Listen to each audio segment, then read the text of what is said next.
Amis téléspectateurs de ITV asalaamaaleykum ñu ngi leen di nuyu bu baax a baax tey am mbégte lool di dikkaat ak yéen ci seen émission Mboor connaître son histoire maîtriser son destin xam sa démb moom sa tey ñuy am mbégte lool di leen dalalaat ginnaaw ba ñu bëree ab diir ci seen émission bi ngeen taamu muy émission histoire alors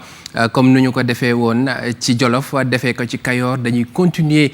ci suñu série royaume yi tey ñu war a waxtaanee royaume boo xamante ni bu ama am importance la ci Sénégambie ndax d'abord position géographique am ni nga xamante ni noonee la moomee boppam ñi nga xamante ni ñoom ñoo fa jaar ak itam jigéen ñi cër bi nga xamante ni am nañ ko ci ñu tuddee ko Waalo da Njaajaan Njaay Ayamar Mbodj ñu war ko waxtaanee ci seen numéro bi bu Mboor ñu ciy ànd ak koo xamante ni xam-xamam màcc na ci wàll bi professeur Fatou Sow Sarr nekk chercheur ñu xam ko itam ci li nga xamante ni moom moo di taxawaayu jigéen ñi rawatina foofee nga xamante ni mooy ca Nder donc tey ñuy am plaisir di koy dalal si émission bi di ko wax salaamaaleykum. waaleykum salaam maa ngi lay nuyu di nuyu téléspectateurs yëpp ñëpp ñu ñuy seetaan. di nuyu tamit ñi ma fi fekk ñi ma bokkandoor plateau bi jërëjëf. ñu am mbégte lool dalal ko si plateau bi am mbégte itam di bokk ak moom plateau bi saa su ne ngeen xamee ko trop ci Mboor Fatmata Tall alors di interprète international conférence internationale ñu koy nuyu bu baax et di ko dalal si Mboor. maa ngi lay fay Mouhamed. di nuyu professeur sama frère bu ma bokkal plateau Mboor saa su ne di nuyu professeur Fatou Sow Sarr itam di la nuyu bu baax a baax di nuyu équipe bi yëpp. di la nuyu bu baax yow itam professeur itam saa su ne dañuy am mbégte di bokk ak moom plateau bi rawatina ci li nga xamante ni moo di wàllu histoire professeur Mbaye Thiam di archiviste documentaliste nekk itam historien prof nuyu nañ lay dala dalal jàmm si Mboor. Mohamed ñi ngi lay delloo nuyu di nuyu mbokki téléspectateurs yi ñu seetaan yëpp ci série d'émission bi ñu commencé woon tudde ko Mboor xam sa bopp man sa tey di rafetlu nag plateau bi ñu am tey ndax dama yàgg gëm ne li mag ñi baax ñi di wax ci réew mi li fi baax li ci ëpp jigéen da caa jiitu mujj ci waaye ne tey moom dama am mbégte spécialement pour man moo di sama jigéen sama collègue di sama xarit di sama wëllëre bu ñëpp xam nag ci université ak feneen muy Fatou Sow Sarr Fatou jigéen la boo xam ne taxawaayam mandarga la lu mel ne mbandal li ñuy wax ci Jolof ci taxawaayu jigéen ñi ndax liggéey bi mu ciy def mais surtout di ci gëstu di ci publier ba pare am ci engagement boo xam ne ay ati ba tax na bu fekkee tey ñuy waxtaanee Waalo gi mu bokk même si benn tànk la fa ndax beneen bi Jolof la bokk bu Waalo kii yéen mu dem Jolof seddu na ñëpp vraiment maa ngi am mbégte mu rafet mu bari di ànd ak moom ci plateau bi ak sama jigéen. mbégte lu ñu am tamit professeur Mbaye Thiam ànd ak moom si plateau bi Mboor connaître son histoire maîtriser son destin comme ni ma leen ko junjee ci ndorteel bi tey royaume bu Waalo la ñuy waxtaanee comme ni ñu ko defee woon si Jolof defee ko ci Kayoor tey ci Waalo la ñuy waxtaanee mënuñu tox am royaume bu Waalo fii ci Sénégal te suñu xel demul ci kenn koo xamante ni ci atum 1972 def na ci liggéey bu am solo muy thèse boo xamante ni jagleel nag ko di historien ñu bëri xam ko ci wàllu njàngale mi ak i tamit xam-xam bi nga xamante ni suñu borom dénk nag ko muy le professeur Boubacar Bari tey mu defal ñu lu neex ci xol waxal ñu ci li nga xamante ni moom moo di royaume bi mu def ay gëstu ba bind ci thèse bi nga xamante ni mu ngi ko tuddee le royaume du Waalo le Sénégal avant la conquête muy liggéey boo xamante ni bu am solo la dem nañ seeti ko ngir mu defal ñu introduction ci numéro bi nga xamante ni moom la ñuy tourné ci Waalo dañuy ànd ak moom laataa ñuy dikkaat ci plateau bi.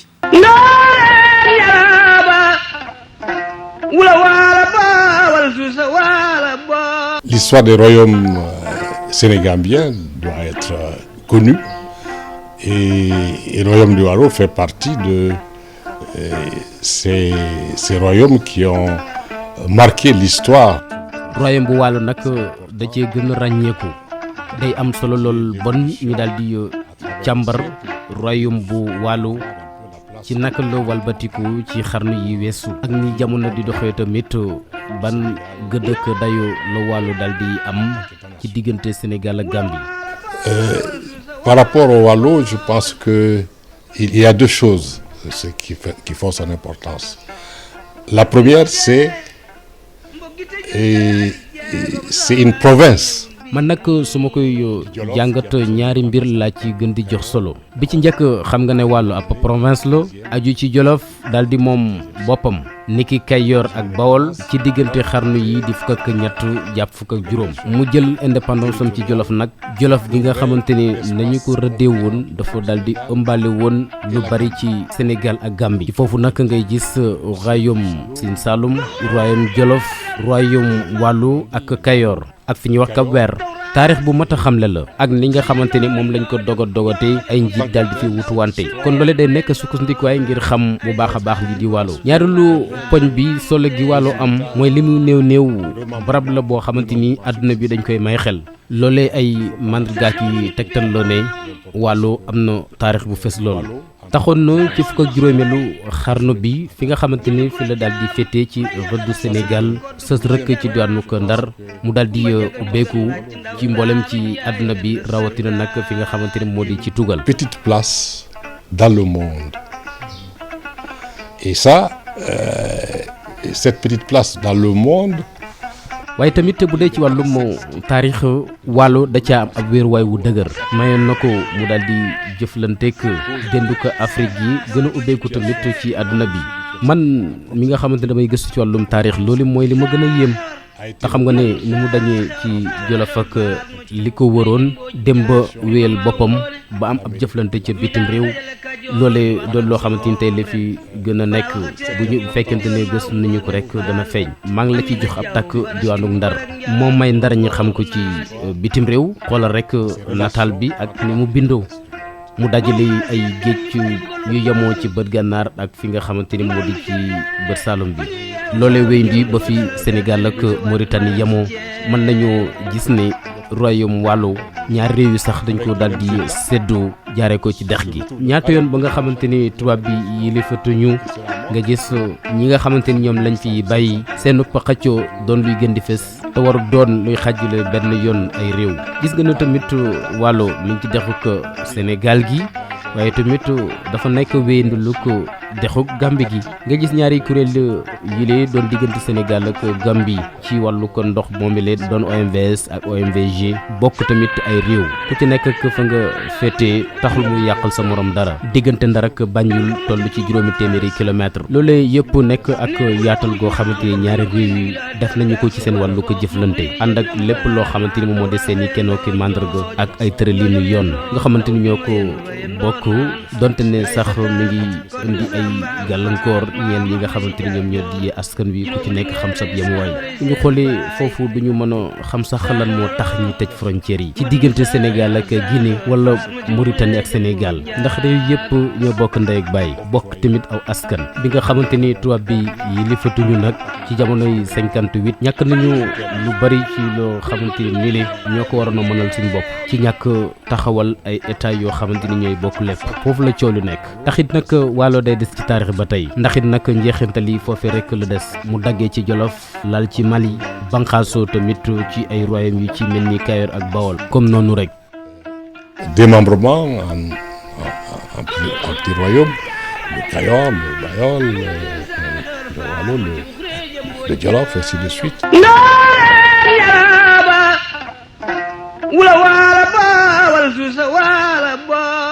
Professeur Boubacar Bari ñu koy jaajëfal bu baax a baax di koy ñaanal une très longue vie remercier ko surtout ci disponibilité bi ak tamit honneur bi nga xamante ni defal nañu ko alors professeur ginnaaw bi nga seetaanee élément bi ban impression nga am ci li professeur Boubacar Bari wax ci royaume bu Waalo.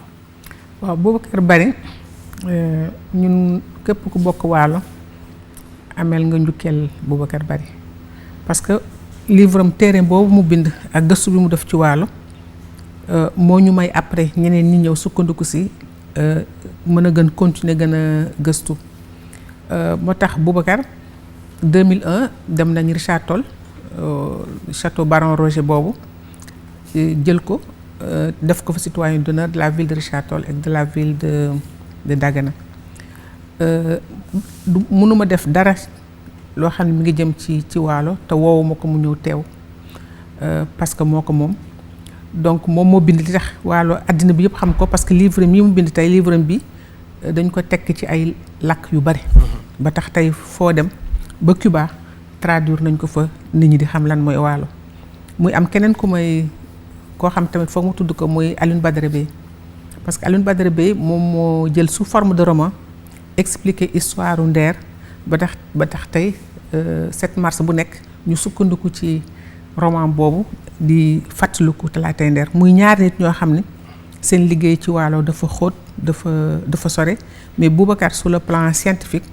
moom moo ñu jox argument yi ak éléments yoo xam ne daf ñuy pousse ñu gën a mën dem di gëstu ba tey gëstu Waalo bi mi ngi continuer ma ci profiter di nuyu waa cosaanu Sénégal muy kuréel bu ñu dugal ci réseaux sociaux yi di waxtaane mboor ci bànqaasi réew mi yëpp ma ci nuyu Maodo Gueye ma nga Mauritanie parce que Waalo li ëpp ci Waalo côté Mauritanie la bokk diiru li ñu wax royaume Waalo bi yëpp juróom-ñaari téeméeri at ak lu teg presque juróomi téeméeri côté Waalo la côté Mauritanie la féete woon donc suñu ay mbokk yaa ngi foofu Maodo Gueye bokk ci mboor cosaan Sénégal te dinu ci indi ay éléments yu bari ku mel na Doudou Diaw Baxaw mi nga xam ne moo ko initié wax dëgg yàlla mi ngi si def liggéey boo xam ne tey cosaanu Sénégal boobu wan nañu bu ñu duggee ba ci biir daañu leen ko expliquer en réalité buñ ne Sénégal benn bopp kenn mënu ko xar ñaar je crois que Waalo tax ñuy wax buñ ci duggee ci biir daañu mën a wax Waalo lan la bokkee Fuuta lan la bokkee Kayoor Jolof Bawol royaume Olof yëpp mais même royaume séeréer yi parce que Buur Kumba Ndoofeen en fait surtout Arambakar Mbodj la donc bu ñu ñëwee xool bu ñu demee Fuuta tamit Imam Abdou Khadre Elimane Bokar yëpp dañu ñëw jël jabar foofu ci Waalo ba tax dereti jaxasoo kon loolu yëpp nag ñu koy gërëmee ñi nga xam ni ñi ngi continuer di ci gëstu historien universitaires yi mais ba tey dafa am benn engouement bu jóg tey ci Sénégal ku nekk bëgg nga xam fan nga woon finalement et c'est très intéressant parce que loolu dafay wane li sax Cheikh Anta Diop waxoon unicité culturelle gëstu yu bees yu ñu def dafay ñëw dëggal ko firndeel ko Sénégal benn bopp la kenn mënu ko xar ñaar loolu dëgg bu wër la je crois que bu ñu demee ba ci biir léegi nag ñu xool ban rôle la ci Waalo joué mais man li ma intéressé si Waalo mooy jigéen ñi bu ñu ñëwee xam naa incha allah dina ci ñëw ci kanam mais mu jeexalee fu am solo Fatmata ci Sénégal benn bopp la professeur Boubacar Bari ci biir ay kàddoom mu ne bu ñu xamoon dëgg-dëgg li Waalo symbolisé ci Sénégal ci Afrique wala sax ci àdduna bi dootuñu dem bay waxi frontière wala ñu naan ñu ngi tëj frontière bii dëkk ak beneen dëkk umpëdlee histoire royaume yi est-ce que nekkul moom moo jur li ni mel. wax na dëgg professeur et à la suite de professeur sama mag sama grande sœur maa ngi remercier professeur Bari wax na dëgg moo tax tey ñu gën a xam Waalo en tout cas boo jógee soldat la nga bëgg gën a xam Waalo te professeur Boubacar Bari mooy doon buntu bi fa ngay jaar ndeem sax nag balaa muy ñëw am na yeneen waalo yu ñu ràññee ñu xam ñu bind ñoo xam ne bind nañu histoire Waalo tey nag man Mohamed dama am contenté ci émission bii sur le Waalo ndaxte Waalo dafa symboliser courage ñeme Waalo dafa symboliser organisation parce que bu ñu xoolee organisation politique du Waalo dinañ gis ni lu bari ñoom ñoo ko lal ñeneen ñi ñëw topp ci Waalo dafa symboliser itam suñu principe ñun bi ñu lal bi ñuy créer Mboor n'est-ce pas professeur? Parce que dañu ne woon Mbour principe l'objectif majeur et le principe qui sous-tend l'émission de Mbour c'est que nit ñëpp xam ne ñoo bokk. munoo ne man Fuutanke laa fa laa yem, munoo ne waalo laa fa laa yem, munoo ne Kayoor laa bokk xaw ma Bawol xaw ma feneen. donc boo ñëwee ba ci waalo boo duggee ci biir di nga xam ne loolu yëpp mi ngi ci biir principe yooyu ñu bëggoon ci Mboor di ko doxal di bëgg ëllëg am ay symbole, am ay image forte de femme forte d'homme fort di nga ko fekk ci biir royaume du Waalo. merci. mu ngi noonu professeur dañuy dikk ci ni nga xamante ni noonu la Waalo moomee boppam ba doon royaume parce que avant empire Jolof moom moo fi nekkoon. Gannaaw bi nga xamante ni dem nañ ba Kayoor njëkk moom boppam ñi ci des topp ci Waalo moom nan la jotee boppam ak i tamit nan lañ koy situer ci Sénégal bi. waaw jërëjëf Mohamed bala ñoo agsi ci loolu dama bëggoon delloo njukkal sama sëriñ Boubacar Bari miy wax di sant yàlla bu baax nag parce que li wolof di wax garab ci kaw lay fekkante moo ñu dal ci émission bii. boo gisee ban koy waaj ma ne la duñ ko def mukk te demuñu gis ko mu defal ñu introduction dama koy delloo njukkal ndax man ren maa ngi jàngale université Dakar 43 ans mais bi ma ñëwee université di jàng première année Boubacar Bari mi jàngal na ma. sa professeur la woon. sama professeur la woon bi ma ñëwee université première année di jàng si moom jàngal na ma ñu fekk année boobu mu publier thèse am bi. Fat Sow Sarr doon wax léegi sur le Waalo nga xam ne Samir Amin moo def préface bi ñu ñëw di ay étudiants sénégalais africains département histoire gis ab professeur africain publier téere boo xam ne bii addina bi yëpp da ko doon coow li Fat Sow wax dëgg la publier traduire nañ ko ci anglais traduire nañ ko ci portugais traduire nañ ko ci évidemment la version française gis nga bërki dem bi ñuy waxtaan ak moom mu ne lenn rek des ñu traduire ko ci pulaar traduire ko ci wolof ak langue yi muy nit koo xam ne yàlla na ko yàlla bàyyi ci sunu kanam damay wax ne li tax muy wax frontières yi waruñu koo tëj moom mooy symboliser loolu moom Guinée la juddoo Guinée Conakry ñëw fii Sénégal jànge fi mus fee jógee depuis 70 ans sëy fii nu mu teeti ba pratiquement li mu am ci àddina ci teraanga yëpp au plan académique fii la ko amee li mu wax nag mooy li am Fat Sow dafa wax ne Waalo mooy Sénégal xam nga bi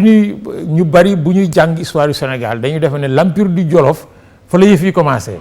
or l'empire du Jolof Njaajaan mi ko tabax Waalo la jóge woon Waalo la njëkk a falu yilif Waalo jóge fa ñëw Jolof donc bu ñëwee Jolof li mu fay tabax dafa mel ne li mu defoon Waalo la jël indi foofu ce qui fait que damay wax toujours ne l'inspiration de l'empire du Jolof vient du Waalo ba tax na soo gisee buñ ci accès ci kanam dina fës les institutions politiques yi ñu taxawal au Jolof ci au Waalo segmentation bi am au Waalo boo ko méngaleeg bu Jolof sous l'empire presque benn la mais boo fa génnee aussi nag boo demee Kajoor loolu nga fay fekk boo demee Bawol loolu nga fay fekk boo demee Saalum loolu nga fay fekk soo demee Casamance lay am déjà des nuances mais li ñu wax li pays wolof ak le nord pays Halpulaar et Pulaar ki mais c'est la même chose or loolu nag li ko may Waalo moo di yaa ngi fàttaliku bi ñu ko door a commencé émission bi professeur Idrissa Ba chef département d'histoire dafa ne woon histoire du Sénégal boo ko bëggee teel a comprendre da ngay teg Sénégal teg carte du monde jël carte Sénégal teg ci or loolu Waalo moo ko gën a symboliser ci Sénégal gépp muy seen situation géographique parce que Waalo tubaab yi bi ñuy dugg Sénégal yem ci côte bi ci Waalo la njëkk a joteel moom la njëkk a taseel nga xam ne bon les influences occidentales muy portugais yi ñi njëkk a ñëw les explorateurs muy hollandais yi muy anglais yi muy français yi waalo yi la njëkk a taseel ñoom Ndar ñuy demalanteeg ñoom di dikkalanteeg ñoom boo yéegee tuuti ñi jógee ci désert bi naar yi arab yi bi ñu ñëwee waalo yi la njëkk a taseel ce qui fait que Waalo mooy confluence su toutes les traditions de l'intérieur du Sénégal mais aussi traditions yu jóge bitim réew taseeg ñun ba influencé ñu ce qui fait que boo jàngatee histoire waalo ba miin ko lu bëree bal nga koo jàngat ci yeneen réew yi en termes d'organisation administrative organisation politique wala organisation sociale waalo moo la koy wan mais surtout en termes d'influence extérieure xam nga li Idrissa Ba doon wax pour nous l'histoire est globale moom la Boubacar Bari wax léegi ne mënul comprendre diggante Gambie ak waalo 500 kilomètres rek dox fi ñaari dex yi nekk ci diggante bi nekk de tout le temps des voies de liaison tey ñu am ñaari organisation OMVS OMVG te bu ci nekk réew yi ci nekk benn la or loolu la doon xalaat bi mu taxawalee ci biir université projet wu taxawal un institut des rivières du sud nga xam ne dañuy jàngat dex yi nekk ci Afrique de l'Ouest muy le fleuve Niger le fleuve Gambie le fleuve Sénégal ak yeneen fleuve yi nan la nekkee ay liens diggante réew yi ko séq ba tabax seen diggante ay relations yoo xam ne moo tax jàmm ji am ci Afrique du Sud Afrique de l'Ouest amul feneen fi or yooyu nag Mohamed yu am importance la parce que Fatou Sow junj na ko loolu mooy indi ak bokk parce que ay nit bu ñu demalanteeg dikkilante rek dal di séq buñ séqee dal di bokk buñ bokkee seeni différence dafay nekk loo xam ne lii du leen taqale parce que bokk nañu ba pare or loolu nag soo ko jàngatee ci histoire waalo mu nekk un pays carrefour nekk un pays d'influence extérieure maanaam liy jóge bitim réew ñoom ñu jël ci liñ yaakaar ne baax na da ngay dal di comprendre ne li Boubacar Bari wax dëgg la moo di comprendre l'histoire du Sénégal boo ko bëggee xam da ngay commencer ci xam l'histoire du Waalo. di Waalo foofu noonu laay duggee ci moom parce que sànq wax na ba dugg ci mbokk que ni bu ñu xoolee bu baax Waalo ku ci nekk xëy na di nga xam ni ñun ñëpp a bokk parce que gis nañu territoire la boo xamante ni naar yi ñu ngi fa woon pël yi ñu ngi fa woon séeréer yi ñu ngi fa woon nan la ñu dëkkee woon ak ñeneen ñoo nekkoon ci Waalo instant boobu noonu. waaw bu ñuy wax histoire waalo bu ko commencé ci Njaajaan Njaay donc Njaajaan Njaay bi ñu xam ni yaayam Fuuta la parce que Fatimata Sall mooy yaayam papaam doon naar mais jaaroon foofu waalo côté Mauritanie ba jot fa am doom jot fa am njaboot la dinaa ñëw lu ko indi après bi ñu fa ñëwee fekk nañ fa une organisation autour du lamaan les lamaan mooy Njawdini ñoom ñoo doon contrôler suuf bi ñoom ñoo doon joxe suuf bi Njawdini bu ñuy xoole histoire nee nañu ñoom ñooy les Diaogo ñoom ñoo amee woon à l'époque l'industrie du fer c'est eux qui régnaient comme il y a plusieurs types de pouvoirs yu existé woon avant yooyu c'est pas juste avec Njaajaan Njaay la commencé mais avec Njaajaan Njaay dama ne li professeur Mbaye Thiam wax léegi Njaajaan Njaay Waalo la jànga nañu yore réew l'apprentissage des institutions politiques c'est au Waalo qu'il l'a appris foofu lañ ko tabaxee parce que mais dafa lalu aussi ci système bi nga xam ni Lamana bi indi woon na ko woon mais qui était boo xam du woon une organisation plus grande moom mu ñëw ëmb loolu yëpp nag jël différents groupes yu fa nekkoon yëlif leen donc pour ñun foofu la jànge la mu jànge mu dem sotti ko Jolof bi mu xaree ci la Bawol ñëw ci la Kayoor ñëw kon donc toutes les institutions des États wolof du Sénégal c'est le système du Waalo système boobu continuer mais après nag au cours de l'histoire dafay gën di améliorer di am performance soo jàngee système politique du Waalo di nga comprendre lu tax Sénégal suñu parti politique yi mel ni ñu mel tey c'est-à-dire aujourd'hui moi j'arrive à avoir une lecture sur notre propre fonctionnement tey bi ñuy wax pourquoi nous ne pouvons pas être des démocraties occidentales dañ koy war a jëli ji si ni ñu doon fonctionner li Fatmata wax léegi c'est vrai y a eu beaucoup d'écrits ñun suñu premier sociologue c'est Yoro Boli Diaw en fait li tubaab yi bind li Boubacar bind yu si bare si Yoro Boli Diaw lañ ko jëlee mais pas lui tout seul ay El Bekri ak yooyu am nañu d'autres personnes yoo xam ni bind nañ ci Waalo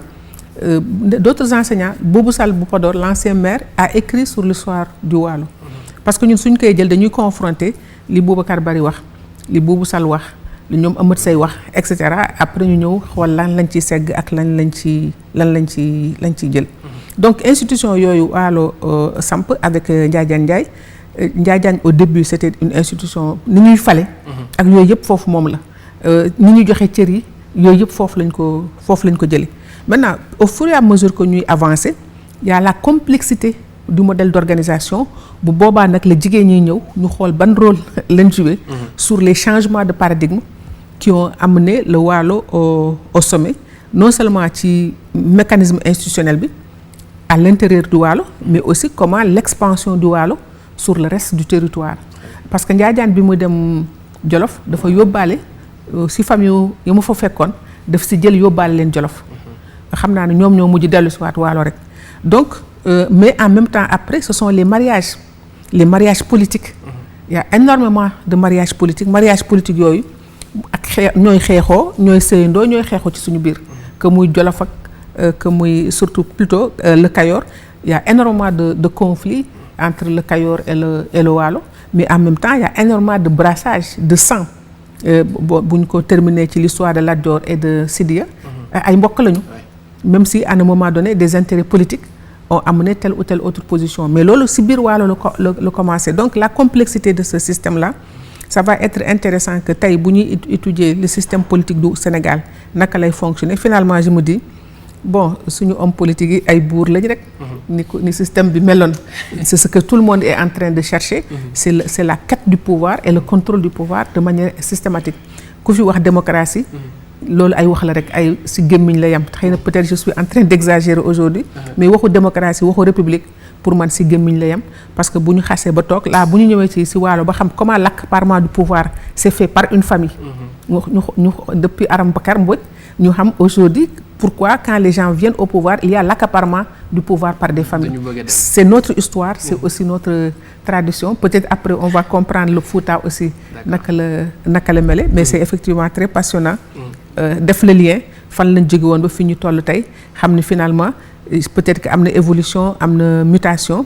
mais kii bi niñ koy waxte date bi benn la te moo jur li jur tey li am tey te suñ ko comprendreul mos naa fi wax il faut que ñu xam tout ce qui nous sépare de la République tant que xamuñu ko mënuñu fi nekk di wax Sénégal te loolu c'était en 99 que laa ko bindoon di wax l'esprit tribal et clanique à la République l'esprit clanique tribal moo tax ku falu sa clan ngay lijjanti l'esprit la royauté bi ñu jëloon parce que bi ñu jógee ci loolu dañu dugg ci royauté qui est inachevée parce que colonisation bi ñëw royauté bi moo indi la logique du statut social ku nekk bëgg nga nekk Garmi ak Samba Linguère donc tey Sénégal ku falu rek na nga Garmi nga ak Samba Linguère ku nekk yaa ngay wut way et cetera donc c'est passionnant. Le problème c'est pas de juger baax na wala baaxul ñun duñu xoolee noonu ñun dañuy jéem a seet rek ni mu taxawee ñu jéem ci seet jàngat ak naka lañ koy utiliser mais def naa li am importance fii tey mooy xool naka lañ tabaxe Sénégal à partir de l'institution qui est venue du Waalo qui est dans la vallée du fleuve mais qui est un métissage parce que même bu ñu duggee Fouta une bonne partie c'est les Wolof en réalité. Il y a les Wolof, il y a les Soninké, il y a plein de choses. Ñi sant Wan tey ñun si ñu nettalee ñun Waalo nee na ñoom ñooy les Wahab qui sont devenus des Wan et des Wad et qui sont devenus des Wan. C'est exactement la même famille. Famille Wad ak famille Wan pour ñun ñoom ñoo bokk benn maam ñee dem fale le nom a changé. On va trouver beaucoup de changements ci biir ñi sant wala ñi sant li léegi dans l'histoire le mboor bi ñu def cosaanu Sénégal ak surtout Waalo famille dañuy commencer di xool date yi donc au fur et à mesure tu es étonné et ébahi finalement képp ku ñu wax rek nga xam ne diw ak diw ndekete ñoo bokk benn maam et c'est ça qui est je crois qui est fascinant ci histoire boobu moo tax ñu war teey bu baax ñu war teey ci suñu biir yenn yu bare xajoowuñ ko parce que mën ngeen di jàmmarloo mais bu ñu duggee ba ci biir bu ko nekk intéressé woon ci ay originam ay société am nu mu mel rek je crois que Sénégal dina am jàmm ju rëy malheureusement parce que je me dis aujourd'hui je disais à mes amis sérères mais finalement yéen waalo yi ngeen gën bokkal joolaa yi parce que sur le plan des mythes dañuy wax ni ñoom ñoo bokk mais tey bu ñu xoolee deret wax naa la ko Mboor Kumba Ndoofeen Aram Bakar mooy maamam donc finalement parce que Aram Bakar moom meññu ñooñu ñëpp moom meññu Kulimbaaba bon et cetera Kulimbaaba dem jur jaxasoo foofu ak séeréer yi ba ñu jur ba génn egsi si Mboor Kumba Ndoofeen Buur Siin donc finalement c'est la rencontre. Donc quand je parlerai du Fouta aussi c'est exactement la même chose parce que talaatay Nder mooy suñu lañ mujj xeexoo. La revanche de Nder Diallo Wali mais sëy daf fa dox. ba ñu mujj lu jiitu loolu sëy am parce que ñi Aram Bakar doon seen maam foofu dafa bari ci waa kër imam Abdou Khadir dafa bari mais nga ñëw ci imam Elimane Boubacar aussi ñu may ko ci waa kër Béthio yi donc c'est les mêmes peuples qui se marient entre eux qui se croisent léegi nag li am importance fii Sénégal mooy fësal loolu xamal ko parce que aujourd'hui plus que jamais nous avons besoin de l'unicité de notre peuple parce que plutôt que ñuy xaajoo ku nekk def réflexe identitaire kii naan man lii laa kii naan man lale la képp ku fi taxaw rek ni ma man lii laa bu ottul boo seetee jeex rek da nga gis ni maamam fale la jóge woon donc ça va être un espace maintenant soo bëggee man li ma ci gën a intéressé léegi moo di le rôle primordial que les femmes ont joué dans la construction du Sénégal en partant de l'espace politique du Waalo parce que bi ñuy tabax Waalo ñu ngi ko tabax sur une négociation politique au féminin parce que bi Njaajaan Njaay ñëwee rakk ji Barka Mboo yëg ni mag jaa ngi dund parce que mag gi li ñu wax ni dafa réeroon dafa dugg ci dex gi réer parce que d'accordul woon yaayam sëy ak ki mu sëyal papa yi Mbarka rakk ji bi mu mujjee xam ni dakate ma nga mbéjéen mu ngi dund dafa ñëw topp si ko finalement mag ji moom daal di koy bàyyeel Waalo dem Jolof mais avant mu toog négociation la parce que kiñ ko may Faduma yu may ga en fait si famille yu Njaajaan Njaay la famille paternelle am parce que Njaajaan Njaay bi mu ñëwee foofu takkoon na fa soxna ba am fa ay njaboot ba ñu meññ mais la condition a été une négociation pour imposer une femme qui appartient à la lignée paternelle de Njaajaan Njaay kooku la ñu doomam yi di wax ni ñoom lañ falu les Faduma yu may ga Lafna yu may ga Capaatu yu may ga dafa am controverse ci auteurs yi ñii ni du dëgg falu nañu ñii ñu faluwuñu Bouba Sall nee na falu na Boubacar Bari nee na falu nañu Amath Seye moo ni faluwuñu mais man dama ni falu nañu parce que pourquoi y compris avec Amath Seye dafa décrire ni ñoom elles ont subi le rituel bi ñuy subir loo barak mooy naqale ci dex gi nga génnee jën bi teg la ci jal bi kon ku ñu def loolu ça veut dire que parce que ñun gis nañu Ndate ak Njëmbat xam nañu naka lañ leen fale Linguère or si falu Linguère loolu amu ci falu barak rek lañ ngay def ce passage là ñu dugal la ci biir dex gi nga simuler Njaajaan ba mu nuuree ci biir dex gi génn fittiwaale jën bi je crois que même Jolof sax dañ koy def ba léegi waaw donc léegi ñun puisque jigéen yooyu yëpp jaar nañ ci loolu kon pour ñun elles ont bel et bien été des braques mais elles n'ont pas duré pourquoi est-ce que dañ leen assassiné ak lan lañ def mais en tout cas elles ont vite été éliminées ñuy dox maintenant ce qui m'intéresse moi c'est à la fin du XVIIe siècle y a deux femmes qui ont marqué l'histoire avant Njëmbat ak Ndate c'est Njar Mbourguel et Aram Bakar Mbodj Aram Bakar moom Sénégal yëpp xam nañ ko parce que turandoo mi dañ fee bari ñëpp tudd Aram Bakar te Aram Bakar c'est Haram Boubacar c'est-à-dire le nom est une corruption d'une appellation maure kooku xam naa boo ñu ko mayee dañuy ñëw ba ci partie bi nga xamante ni ci la ñuy dugg ci jigéen ñi comme ça ñu gën a développer loolu mais Fatmata bu ñu déggee li mu wax ni surtout ci ni nga xamante ni mooy processus bi continuer ba tey jii nii ci li nga xamante ni moom moo di suñu homme politique yi waaw alors suñ processus bi man pour man de homme politique yi léegi nii fi ñu nekk ci Sénégal bi ñu nekk bu ñu gëstu woon suñu histoire royaume yi ca njalbeen yu ñu constitué woon dinañ ci jël lu bari ci lu positif nag man loolu laay jàpp surtout ci lu positif lu tax ma wax ko boo seetee ci wàllu Fuuta par exemple balaa may ñëw ci wàllu la révolution Torodo Souleymane Baal Thierno Souleymane Baal 776 avant la révolution française tous les principes qui sont édictés ay principes démocratie lañ tey cette révolution là ak principe am yi mu am moo ñu raw foofu ñoo ñu gën a évoluer parce que ba néega ni appliqué guñu fii ci Sénégal lu mel noonu ci principe bu ma ñëwee ci Waalo parce que Waalo tey mooy wax ci ma grande sœur moo ma gën a xam histoire bi dugg na ci wax nañu waaye man li ma siy retenir ce qui m'émerveille dans le Waalo sa place historique dans tout ce que nous faisons c'est la place aussi des femmes parce que tey fàtte nañu yëpp fàtte nañu bataille yi fàtte nañu ñee fu ñu jógee ak fu ñu ñëw lu ñu retenir que c'est des femmes à un moment donné qui ont dirigé le royaume du Waalo loolu dafa am importance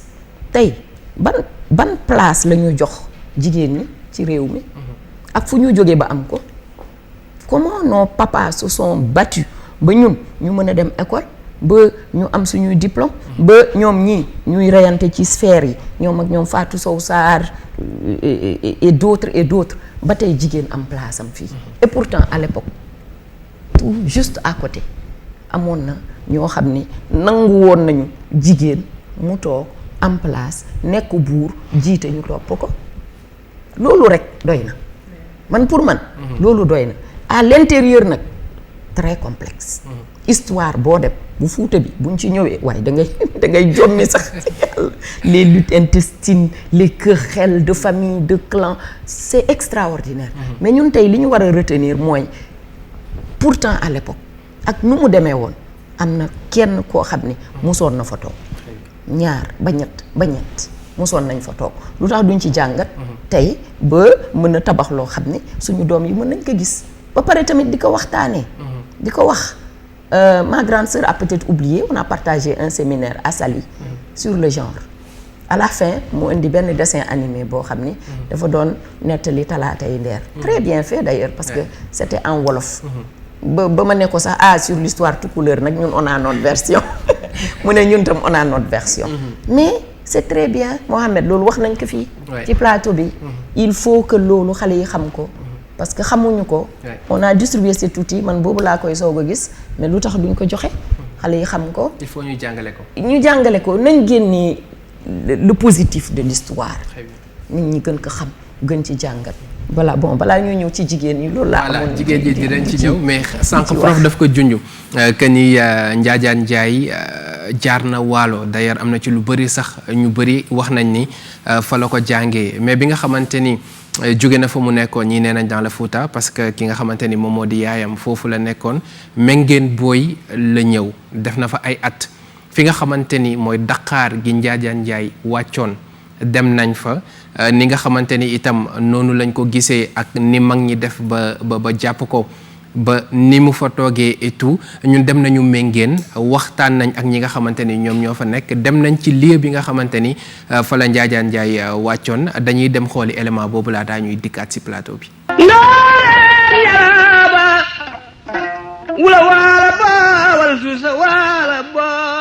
fii ñu nekk tey jii moom la ñuy wax Dakar Reen Dakar Reen li tax ñu wax ko Dakar Reen bis bi nga xam ni depuis dañu yeewu rek mag ñi dégg ko muy riir ci guddi gi ñu yeewu suba si gis ko bi ñu ko gisee nag reen yi ñoo féete kaw maanaam branche yi féete ci suuf moo tax ñu koy wax Dakar Reen bi ñu koy gisee nag ci la ñu wax ni ci la Njaajaan Njaay feeñ ci la itam benn rabu dex ki xam ni mooy njeseew dex ki mi ngi tudda njeseew rabu dex ki ci la feeñ moom it ñu koy wax Maam Bat Boy waaw moom it moo génne boppam ñu bëgg a daw mun leen bu leen daw man la rabu dex gi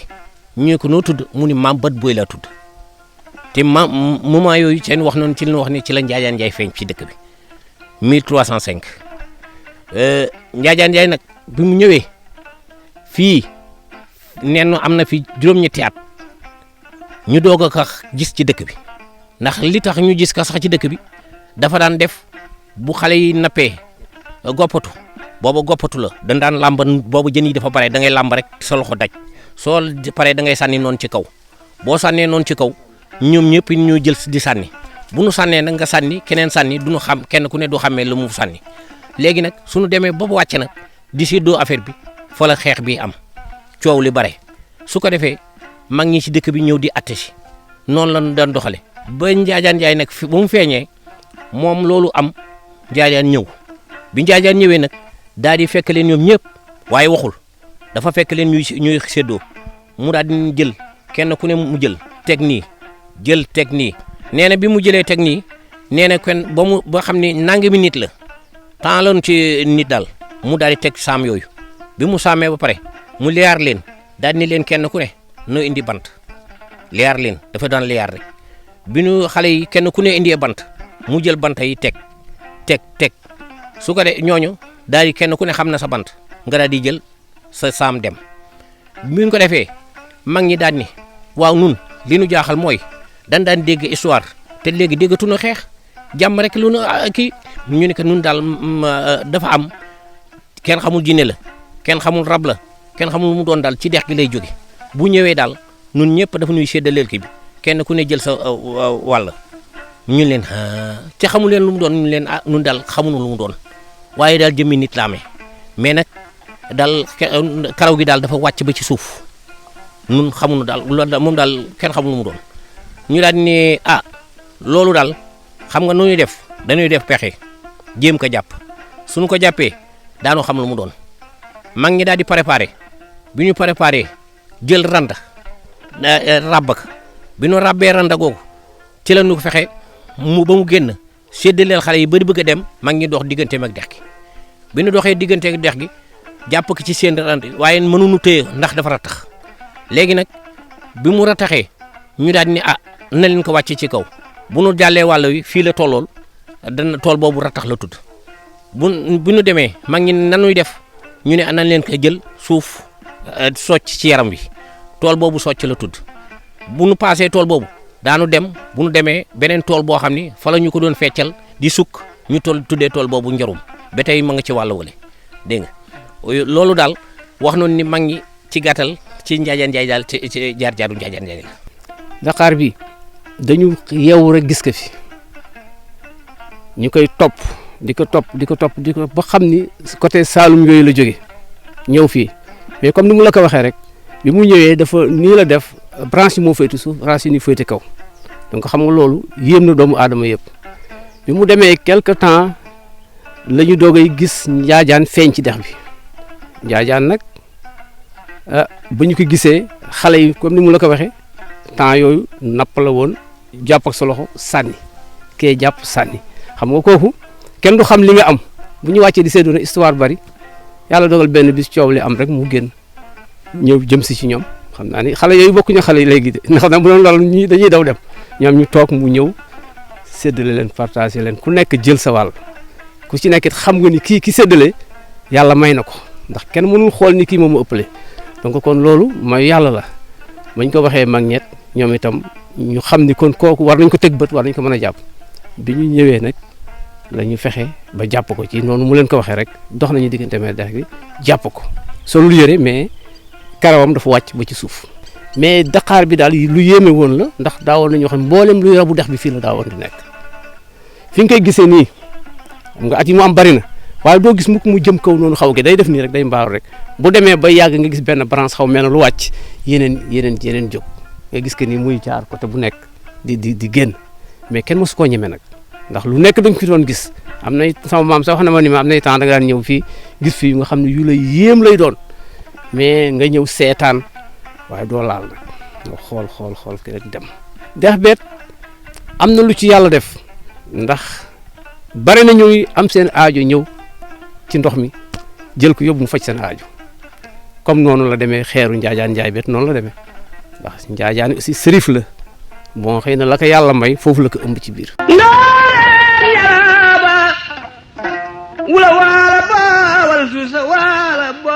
ñu jaajëfal bu baax a baax waa Mengen Boy ñoom ñi nga xamante ni ñooñu dalaloon bi ñuy dem di tourner ci reportage bi ci Njaajaan Njaay prof ñu gis ni Njaajaan Njaay 1305 la dem Mengen Boy def na fa 16 ans alors bu dee mbir mi yëpp foofu la démarré nan la ñu def ba mu jógee foofee nga xamante ni moo di ca Waalo ba dem sos lii di empire bu Jolof processus bi. waaw Mohamed xam nga lii ñu seetaan nii mooy indi li historien di wax les mythes de fondation c'est-à-dire kilifteef ak gu mënti doon kilifteefu politique kilifteefu diine ak gu mënti doon du judd rek ci lu xel mën a jàpp lépp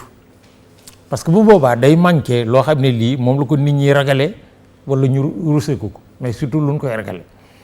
ba tax ne bu kilifteef di juddu yenn saa yi daf ciy am li nga xam ne lu xel mën a jàpp la ñu xam ne nii la demee nii la demee nii la demee am ci loo xam ne dañ cay laxas ay secret yoo xam ne yii dina tax nit ñi respecter kilifteef gi parce que dafa am luñ ci ragal loolu la waxtaan wi indi nii ci ni Njaajaan feeñee ci Mbéngeen Boye mais li mu gën ñaareelu yëf bi mu indi mooy li Fatou junju léegi ci départ bi moo di ñii ñu toogee ñun tey ñun Sénégal ñun Afrique mais surtout Sénégal suñu réew mu tudd république mais nan lañ ko mën a méngalee li ñu tabaxoon ñun avant tubaab bi di fi indi république bàyyee ñu ko or loolu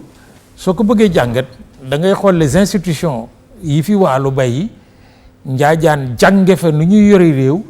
nu ñuy tabaxee rapport yi nga xam ne ñi séq réew mi ku ci nekk da nga koy jox wàllam ku ci nekk nga jox ko gëddaam jox ko tiitaram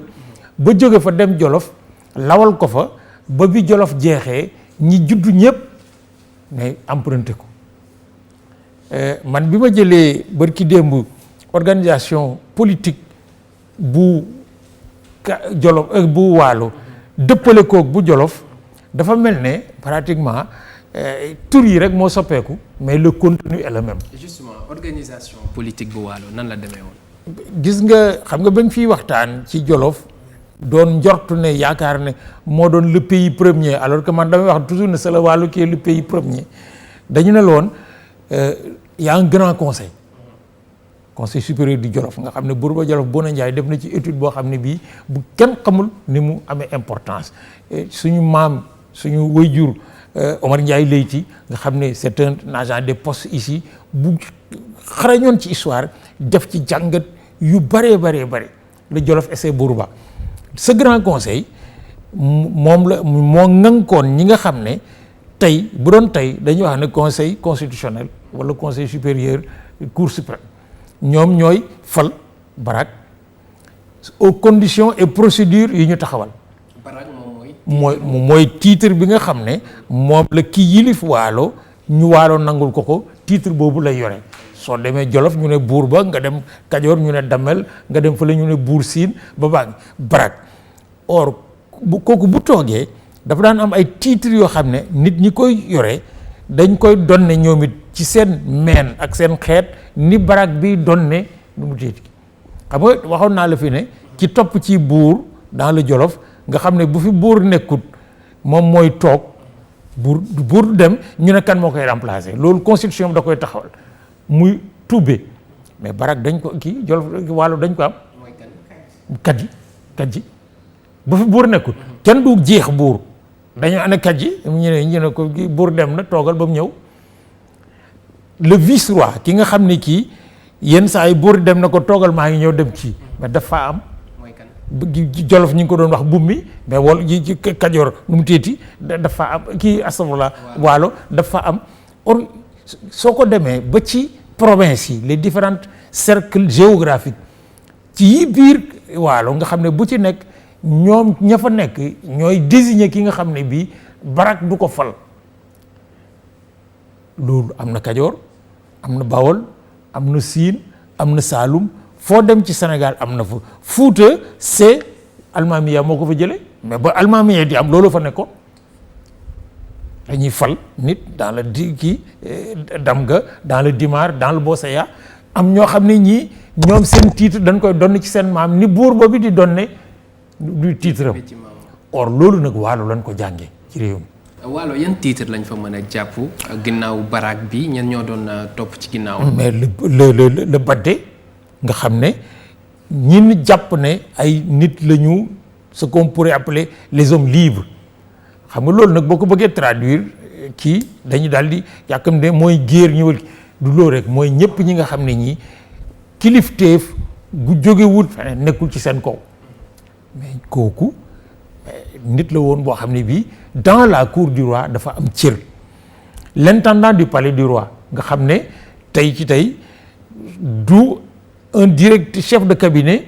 mais ci protocole cour barak bi le MIP bëkk nekk bi nga xam ne mooy porte-parole du roi nga xam ne lépp lu buur di wax ak askan wi moom lay wax ak moom mu wax leen ko dellu si ba bu buur di wax ak askan wi sax moo koy kii. Fara Njurbel nga xam ne képp kuy jëf lekk ci biir Waalo maanaam di liggéey di ñaq di dunde ba pare di répondre aux besoins en équipement de la société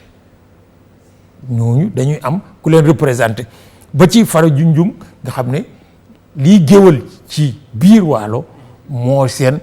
tiiti relais avec la royauté noonu lañ koy tànne di dem ba agsi nag ci rôle bi nga xam ne Fatou moo ko gën a intéressé histoire du Waalo mooy la Linguère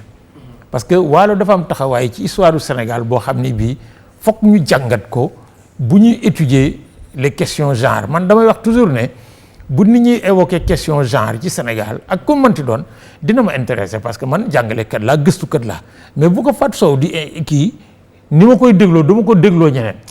parce que moom daf koy méngaleeg li xewoon démb ci taxawaayu jigéen ci suñu société ak li xew tey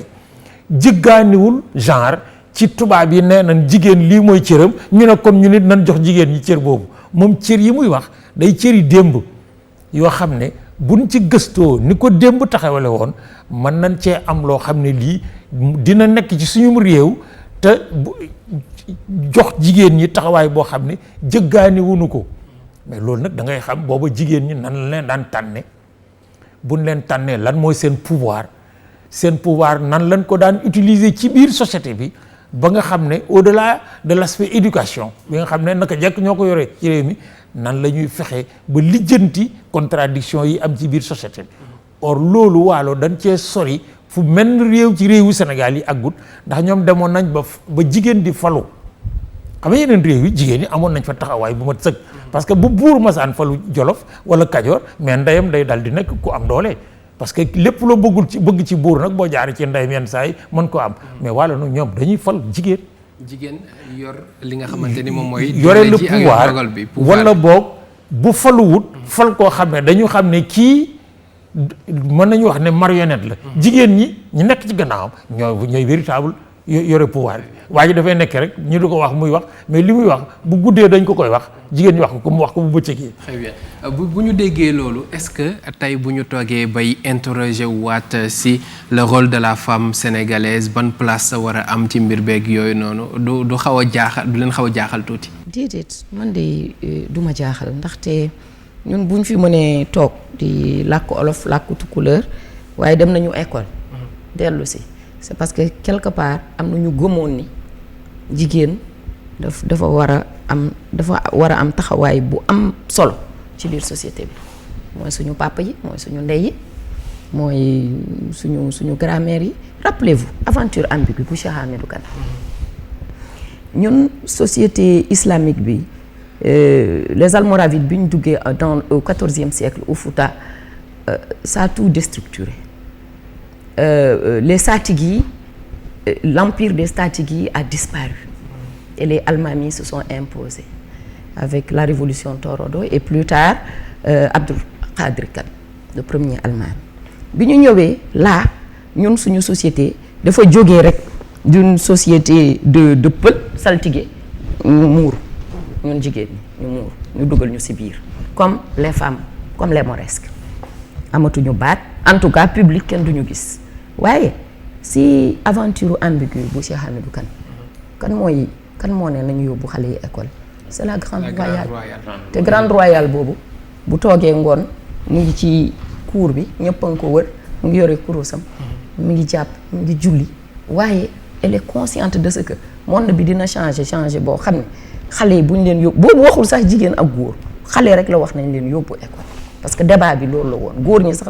demaguñu woon école kon pour en revenir à ta question politique jigéen ñi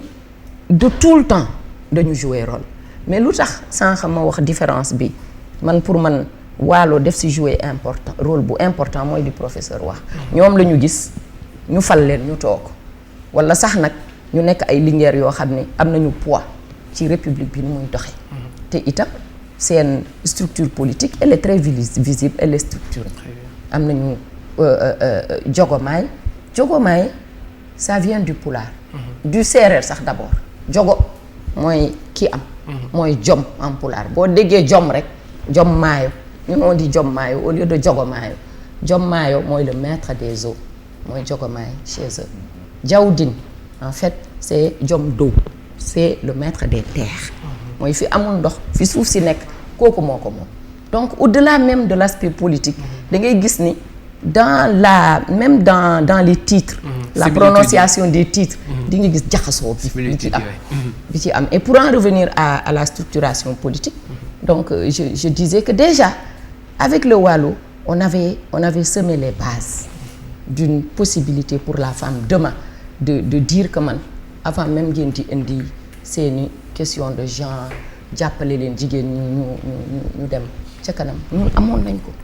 loolu mun nañ ko wax au moins français yi ñëw déstructuré yëpp yàqu ko yëpp mais avant amoon na déjà amoon na Fuuta amoon na Waalo amoon na feneen itam boo demee Kajoor et tout ça les Linguères jouaient un rôle certain c'est vrai que en arrière-plan mais elles étaient là elles avaient leur influence sur la structure politique de l'époque. Je pense que la transition elle est parfaite ngir ñu defal leen nataal koo xamante ni toogoon na ci boppu Waalo ñu bëri xam ko muy Linguère Ndaté Yàlla donc Papa Alioune Sarr la ñuy àndal ci portrait bi laataa ñuy dikkaat ci plateau bi.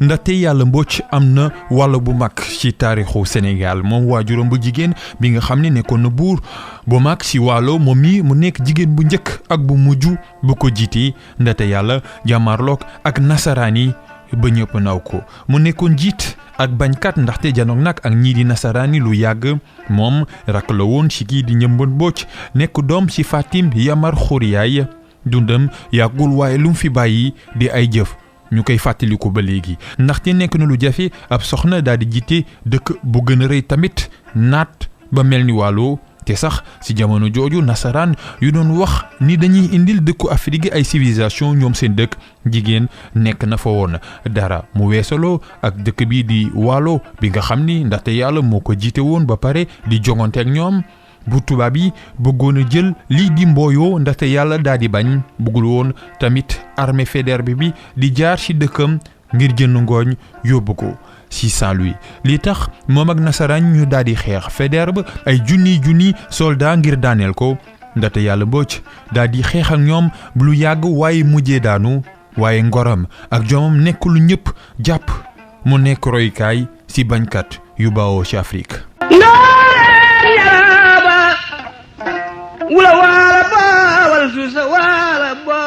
Papa Alioune Sarr ñu jaajëfal ko bu baax a baax ci nataal bi mu def ci Ndaté Yàlla alors professeur ban rôle la jigéen occupé ci li nga xamante ni moom mooy royaume bu Waalo. waaw maa ngi lay wax ni la depuis le début du royaume en fait jigéen moo ko lal le pouvoir politique au Waalo en fait a été un pouvoir féminin. wax naa la négociation bi ñu def ba Faduma yu may ga ñu obligé ko Mbarka Mbow sëy ak moom doom yi mu jur yu jigéen yi falu même su fekkee ni y a des controverses mais li am ba am mooy à partir du XVIIe siècle les femmes ont pris le pouvoir jusqu'à la fin du royaume et Njëmbët ak Ndaté ce n'est que le parachèvement du processus de prise de pouvoir par les femmes moo tax may wax man dans mes analyses revendication de droit ce n'est pas là mon orientation parce que ba ñu revendiquer droit ba léegi jëmaluñu fenn c'est la conquête du pouvoir c'est ça moom mooy yoon bi. lan ngay tuddee la conquête du pouvoir. conquête du pouvoir naka la jigéen def ba téye nguur. nekk fi di laaj droit góor ñi di la may droit à ceci droit à cela pour man loolu dootul wax léegi nag ci biir Waalo la ñuy jàngate naka lañ def ba jigéen di def ba jël pouvoir bi. je dis le XVIIe siècle parce que Jarmbourgel bi mu ñëwee ak son frère Mbarcaaka dañu ñëw mu ni ko mu bëgg parce que Waalo voilà institution yi brak bi ki koy fal Seba ak Bawor ñoo koy fal. Seba ak Bawor boobu le ki koy jiite mooy le Jogomaay. À cette époque c'était Alcaaka Jogomaay dont le nom est resté dans l'histoire moom la ñu naan borom tëmbal ñay teenu Njateen la daan naan Njateen mooy l'histoire de Mbaan quand les gens se révoltent ça c'était le fief de Alcaaka Jogomaay donc moom mooy parce que ku nekk kàngam bu nekk da nga am fief boo xam ne yaa y compris si jigéen ñi que ça soit les Béthio que ça ku nekk da nga amoon benn kii léegi BRAC bi dispositif bi bu saayee wala bu amee incapacité c'est réglé am na le kàjj am na le BRIOP am na ñaar ñu toftal ci moom pour mu ñëw dem donc comme famille bi c'est une je dis que c'est une banale histoire de polygamie le pouvoir au Sénégal parce que en réalité li ñuy wax néegu loggar néegu jos ak néegu teejeeg mooy ñi nga xam ni lignée maternelle yi nga xam ne ñooy sëy Mbarkambo ou les descendants de Mbarkambo ou doomu Mbarkambo yi foofu moo indi jabar yi ñuy sëy ñooñu mooy néegi bu ko defee ce n'est pas bu fekkee roi wu France la benn jabar nga am taaw bi mooy jël pouvoir bi ñeneen ñi dem mais fii comme dafa am ñetti jabar ñetti néeg ñetti yaay ñoo si génn mais ku nekk da ngay am aspirer au pouvoir loolu moo tax mu am élection c'est-à-dire Sëb ak Bawor bi ñoo ñëpp ay prétendants lañu su ñu demee prétendant nag am na ay logique yu ñuy fale dama daan wax sa xalaat yi ñuy wax mais le Waalo l'a connu à l'époque parce que ñi nekk prétendant dañ leen di tëj si nekk assemblée bi fal toog ku nekk ñu ni Mbaye Thiam mi jar na fal parce que am na tel dikku wala kii matul fal parce que lii ak lii mooy défaut yow yaa ngi si néeg bi di dégg ce que les gens pensent de toi kon bis bu ñu la fale di nga xam yow lan lañ xalaatoon si yow que ce soit de positif ou de négatif donc bu ko Sëb ak Bawor bi xasee ba fal donc am na ñi nga xam ne ñoo ci topp maintenant il faut nga cëral yeneen doomu bàyyi loolu moo taxoon y avait une logique de partage de pouvoir bu teyee nga cëral sa kër geño parce que sa kër meen ñoo tout c'est la lignée maternelle plus la lignée paternelle mais da ngay dem cëral aussi ñale parce que yéen a bokk baay bi loolu moo am ba quand Diar Mbourngel est venue c'est elle qui a changé le paradigme Diar Mbourngel xëy ñu frère am bi mu faloo teg ay neveu côté lignée maternelle am Aram Bakar doomu baayam dem ni ko déet li nga def li jaaduwul parce que sama doom yi tegoo si kenn ñoom Yërim Mbañ ak ñoom Njaak ñoom Naatuga sédduwuñu moom tam mu changé sédd leen sœur bi kooku dellu soit ni ko tey da nga koy dindi degaat fi sa lignée maternelle débat boobu toujours laay am ak Jombas parce que pour ñoom ak ñoom Boubacar Bari bu ñu bind dañ naan Diar Mbourngel c'est elle qui a semé la zizanie parce que ñoom ñi ngi koy xoole le Sénégalais d'aujourd'hui ak ni ñu tëyee jigéen or cette femme elle posait un acte politique de stratégie de contrôle du pouvoir par la lignée maternelle finalement bi mu demee ba et je disais dans mes débats man que c'est excusez-moi la lâcheté des hommes parce que moom li mu bëggoon frère bi dafa mujj dem ni leen kii leen ko sax rey leen ko ñooñu ni ko ñun duñu ko rey mais finalement la famille l'a imposé elle s'est suicidée xeme la naan pour dire le courage aussi de ces femmes là bi mu demee ba Ahmadou Bala elle a préféré se donner la mort parce que dans l'histoire du Waalo il y a énormément de femmes qui se sont donné la mort c'est pas seulement l'histoire de Nder léegi bi mu defee loolu Aram Bakar mujj ñëw au pouvoir avec ses enfants Yërim Mbañ Njaak Aram ak Naatuga donc et maintenant Aram Bakar ce qu'elle reprochait à sa demi-sœur c'est ce qu'elle a matérialisé elle a pris l'intégralité du pouvoir Yërim Mbañ falu jël sa frère am def ko Kadji jël beneen frère ba def ko Brio ñu jël kii yëpp jox seen lignée maternelle et ils ont pris le Waalo et ce qui leur a permis d'avoir un très long règne parce que ñoom seen lignée boobu mooy ñoom Njate moom ñooy njëmbat ñoom ñooy Ndate et puis quand on va arriver à Aram Bakar donc Aram Bakar ce qui est intéressant avec elle c'est que elle a sorti le Waalo de l'espace du Waalo ce sont en fait surtout Aram Bakar yi ñoom ñoo dem say Kayoor ñoom ñoo dem say Bawol ñoom ñoo dem say Fuuta ce qui fait que képp ku fi bokk Sénégal rek surtout Aram Bakar Mbodj nga moo tax Aram Bakar son nom est devenu un nom très populaire et très bu ñuy gis un peu partout maintenant quand on quitte Aram Bakar on va ñu tomber on peut sauter plein d'autres personnes ñu egsi si Fatim Yamar Khouriaye bii sëtam Fatim Yamar Khouriaye les gens c'est pas simplement l'épouse du Brak Fatim Yamar Khouriaye moo jël nit ki teg ko Brak dafa jëkk proposer le partage du pouvoir avec Koulimbaba Diop pour la première fois tu n'es pas tañ nga c'est-à-dire garmi nga ci ndey mais bokkoo ci ligne Mbodj bi elle est allée chercher Koulimbaba elle en a fait le Brak du Waalo bi kooku gaañu moom moo jël propre jëkkëram proposer ko le partage du pouvoir qui est un Dios parce que c'est les Dios les Téjek et les Logar comme ça mu isoler Logar yi moom moo ko proposer le pouvoir et quand on regarde Fatim Yamar il y a des traités avec le roi du Trarza le Médou Trarza mais moom moo ko doon signé kon c'était pas bu mooy xool tey je suis en train de réfléchir sur la place des épouses des chefs d'État dans nos institutions parce que Fatim Yamar c'était une braque, une reine. C'est pas simplement jëkkër ji daf ko jël teg ko foofu moom moo fexe ba jëkkër ji falu. Or en Afrique on verra que il y a beaucoup de régimes où les femmes ont joué un rôle déterminant dans la prise du pouvoir par leur mari. Après ma terminer ci affaire boobu bi mu ñëwee def loolu à Fatim Yamar Khouriaye c'est ay doomam yooyu Ndaté ak Njëmbat en fait elles n'ont fait que perpétuer li seen maam yi doon def. ñoom Farapenda Adam Sall ñoom ñoo ko fa teg Mbam Mbooj Mali bu mujj bi ñoo ko fa teg dañ ko fekk ji dañu toog pendant 3 jours Sebba Bawor bi toog le colon avait son candidat ñoom ñu am seen candidat mais ñoom ñuy joxe xaalis àndaaru wurus pendant 3 jours joxe l'équivalent du comptoir français parce que Ndar Barak moo ko loué toit bi Barak moom Ndar moo tax Ndaté Yàlla dafa ñëw ni ko le Waalo m'appartient à moi et à moi toute seule te Ndaté Yàlla mi ngi ànd ak Barak mi ngi ànd ak jëkkëram le Maroso mais gouverneur laaj ko mu ne ko le Waalo m'appartient à moi et moi toute seule ça c'est dans les archives qu'on le retrouve tous les jours donc jigéen jooju ñoom ñoo jël góor ñooñu teg leen foofu ba pare non seulement dañ ko teg foofu mais Mame Mbodj Malick peu de Sénégalais savent que le Brak du Waalo le dernier Brak c'est Mame Mbodj Malick c'est pas Ndaté Yàlla mais dañ ko takkal jabar jox may ko seen cousine ba pare teg ko xumma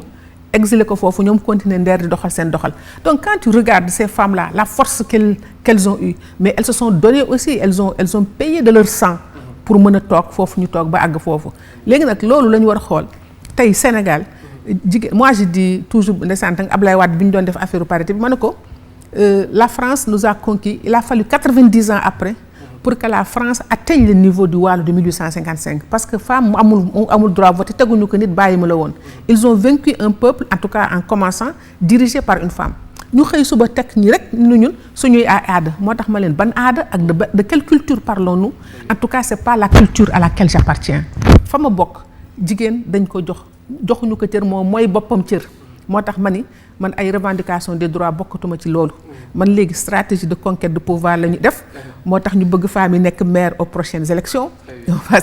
on va se débrouiller pour qu'il y ait le maximum de femmes aux prochaines élections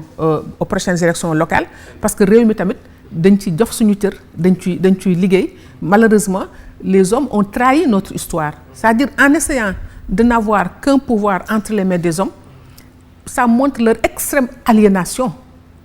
avec une culture occidentale bi nga xam ne mësul jox cër jigéen donc suñu continuer ci góor ñi daañu perdre ñun li ñu nekkoon il faut que ñu dellu si waat si jigéen ñi pour reprendre en main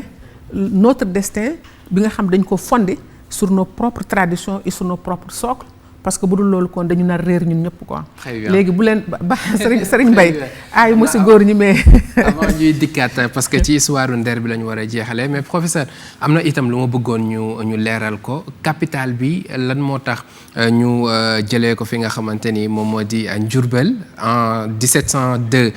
ñu yóbbu ko fi nga xamante ni moo di Niani avant 1783 ñu yóbbu ko Xuma ba mu mujjee Nder. gis nga loolu boo ko bëggee jàngat da ngay jàngat le même phénomène dans le Jolof c'est-à-dire que bi tubaab bi songee les royaumes sénégalais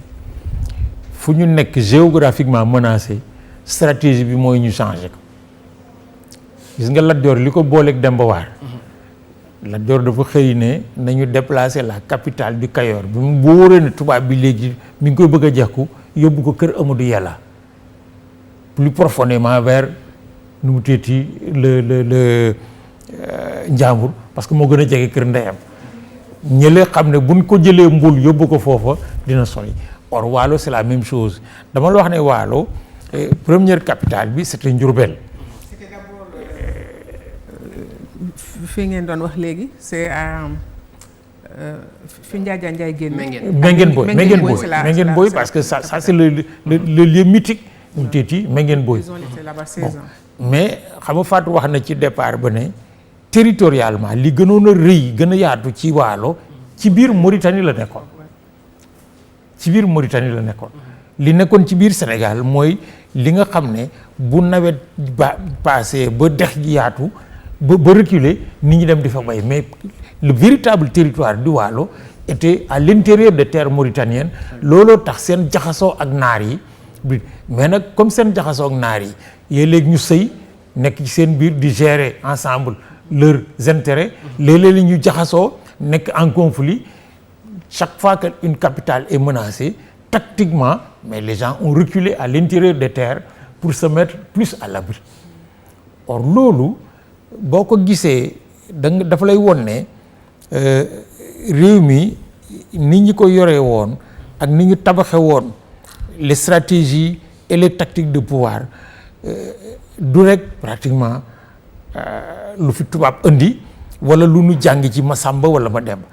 dañoo confronté à des réalités historiques ñu tabax des modes d'intervention et de réponse yoo xam ne même bu jaaree ñu ne ñun kët Njurbel capitale la après Mbéngeen Booy mais mën nañ koo yóbbu Ndeer mën nañ ko yóbbu Njànge parce que dafay fekk ci biir stratégie d'alliance yi Fatou doon wax léegi ñu bëgg a jege ñenn ñi intéressé leen au pouvoir ba ñu jàpp ci parce que bu leen jegee ci leen ñu gis seen njëriñ ak seen intérêt surtout que au même moment daf leen di éloigner des dangers de l'expansionnisme impérialiste parce que nag depuis le 15e siècle nag tubaab yi l'intérieur des terres moo leen jaaxaloon mais waalo moom ñi ngi ko parce que verrou la boo xam ne bii buñ ko jàppee mais dañuy mën a dugg ci Sénégal mën a jóge ci Sénégal yéeg jëm ci kaw mën a contourner sax par le fleuve pour contrôler des royaumes et des espaces comme le Soudan. Or loolu nag waalo yi ñoom ñu ko teel a xam lañu di ci jouer nag dans des stratégies d'alliance et de mésalliance yoo xam ne yii li Fatou wax dëgg la jigéen ñi ñoo ci daan jouer le rôle le plus important. Le plus important gis boo demee dans beaucoup de royaumes sénégalais lu tiiti buur yi fi gënoon a am doole bokk na ci ña leen fal jigéen. La seule différence avec le Waalo et je reviens toujours là-dessus mooy ñoom bañ dem nañ bay falu wala ñuy fal koo xam ne kii moo fi nekk mais ñoom en réalité ñoo yore le vrai pouvoir. loolu nag évidemment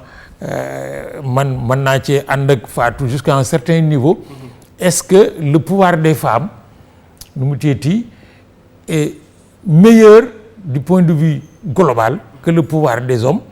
C'est une question essentielle mais man li ma gëm et qui va conforter sa position moo di bu jigéen ñi yoree kilifteef yoree moyens yi nga xam ne mooy ànd ak kilifteef yéene ak yërmaande gi nu mën a am ci askan ak njaboot gi moo gën a yaatu bu góor ñi yore. Très bien li ñu dese ci waxtu bëreetul daanaka sax egg nañ ca mais mënuñu wax histoire waalo te waxuñu ci talaatay Ndeer mu nekk loo xamante ni ñu ci bëri dañu koy wax lu ci bëri itam ñu koy raconter bu ñu la tuddalee talaatay Ndeer yow ban sentiment ngay am ci mbir boobu nga xamante ni jigéen ñi defoon nañu ko. njàmbarte parce que bañ et puis ne lii bañ naa ko dee moo ma gënal sax di ko fekkee loolu moom amul wérante ñoom ñëpp d'accord nañ ci li ci des itam bon waalo la ak Fuuta parce que on parle du fils de Elimane Boubacar Kane dañuy ndeysaan ci woy wi dañuy naan Diallo Wali fay na Ndeer grande bataille de Diallo Wali. Est-ce que tu sais où se trouve Diallo Wali? La plaine? Non. Toi, Mohamed, tu ne sais pas. Il faudrait que vous voyez ça sur le chemin du Fouta. bu ñuy dem Podor dañ koy romb ndeysaan xalaat li fa xewoon waaye li fa xewoon mooy xew lépp fépp rek. c'est des frictions, c'est des luttes de man maa war a falu man maa fi war a toog. Et un jour, j'ai dit qu'il faut apaiser ce récit-là. Il faut l'apaiser parce que Karas, le fils qui était à la tête des armées ce jour-là, est le fils de Elimane Boubacar Kane. Tey, tu vas à Dimat, tu vas à Thiangay, c'est à côté de Dagana. Boo génnee Dagana rek, c'est le Dimar. Ci Dimar ngay dugg. Le Dimar, il parle un pulaar qui n'est pas le nôtre, qui est fortement teinté de wolof. Ils sont très particuliers parce que ay wolof lañu. Booli, le grand historien Seydou Kane Moustapha, on l'appelle Moustapha Booli parce que sa mère est Booli. Le Booli vient d'où? Des mariages avec le Waalo, avec les Mbodj du Waalo. Tey loolu mooy réalité bi. Boo waxee Diaw, il y a plein de Diaw, des filles qui portent le nom de Diaw et qui sont issues de ce métissage-là. Il fallait à un moment donné pour des raisons de suprématie que loolu am na fépp ñoom si biir Fouta sax si suñu biir loolu am na. Et on avait dit que l'objectif de Mbor aussi c'est ça. C'est de raconter les récits de sorte à apaiser ce qu'il y a eu avant. Et de comprendre pourquoi ça a eu lieu. Parce que souvent tamit kan moo nekk ci ginnaaw c'est le français. Podor il y a un fort à Podor. buy traverser di dem Saint-Louis foog mu jaar ci Waalo. bu amee koo xam ne dafa am doole foofu comme Ndate Yàlla di négocier accords yi mais xam na elle connaît les enjeux donc elle sait comment utiliser sa force aussi. Tout cela réuni Fouta tamit bu ñëwee bëgg écarter les Maures xam na ni bu Maures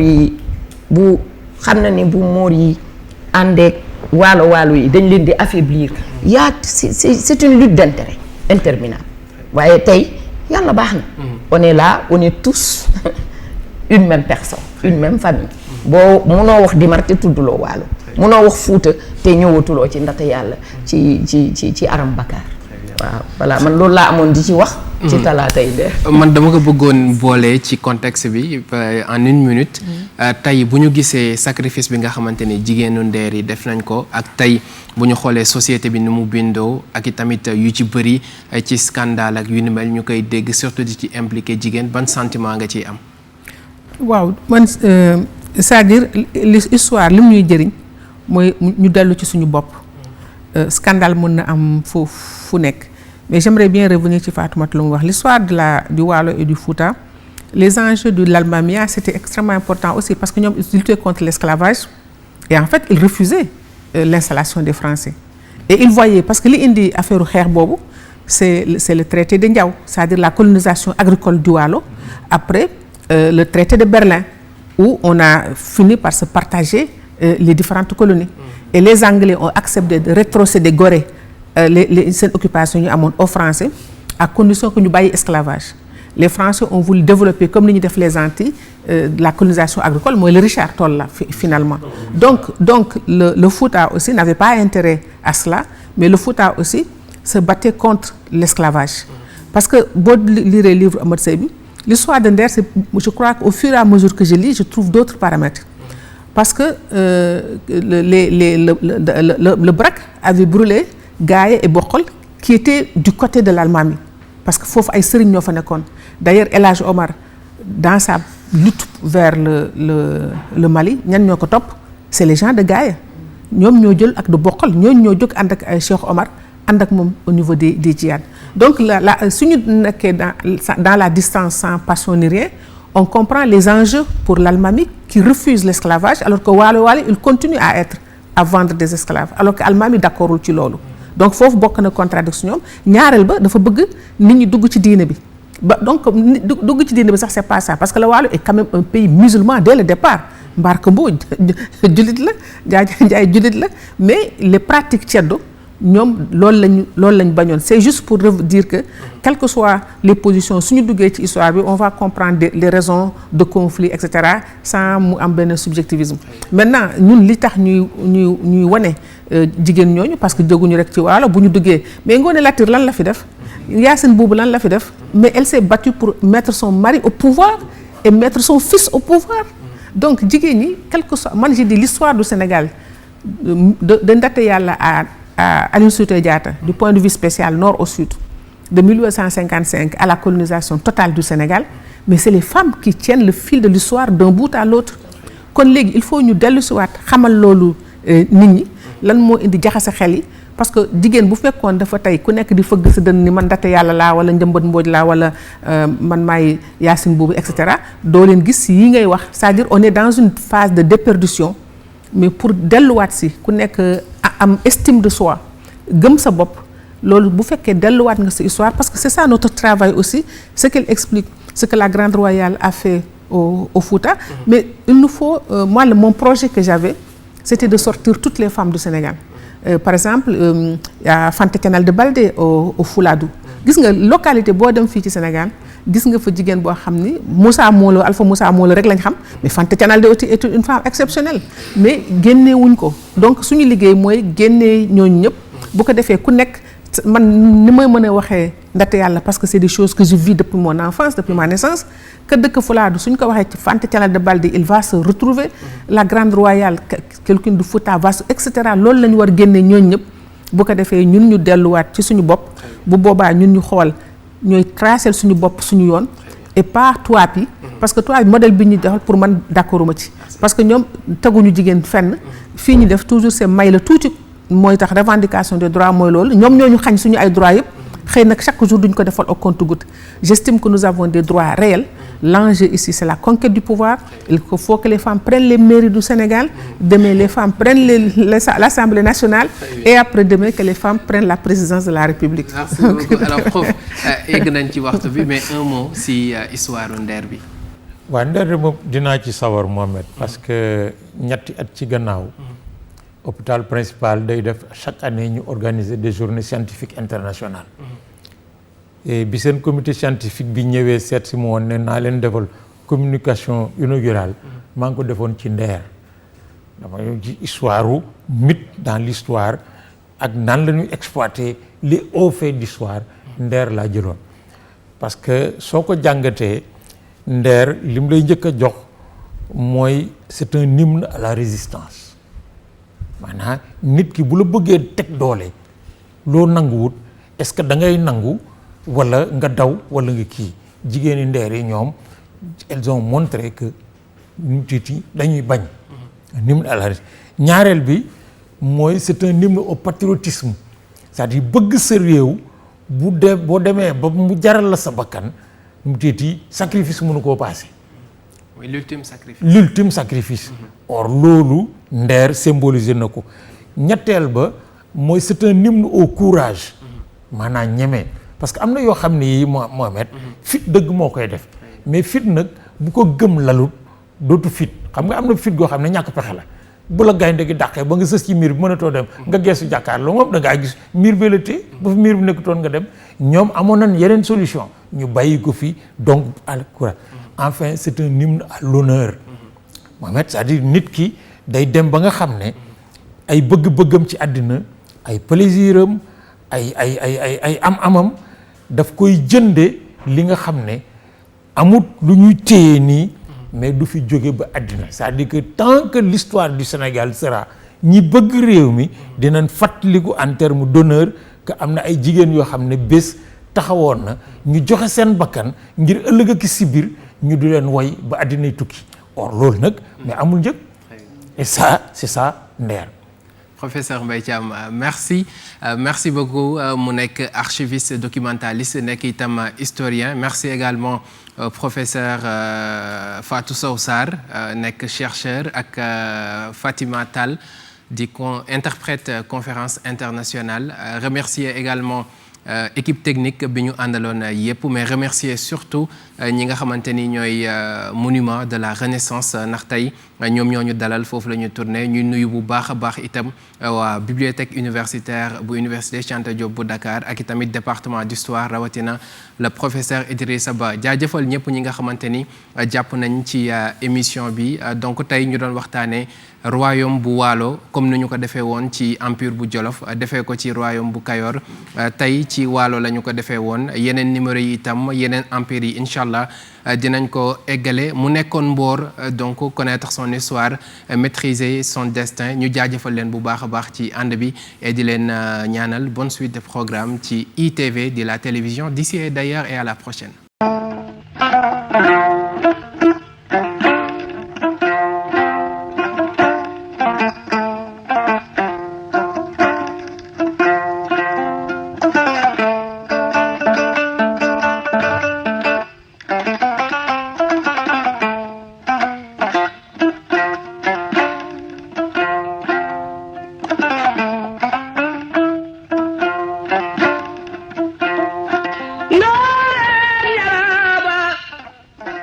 wula waala baawal suusa waa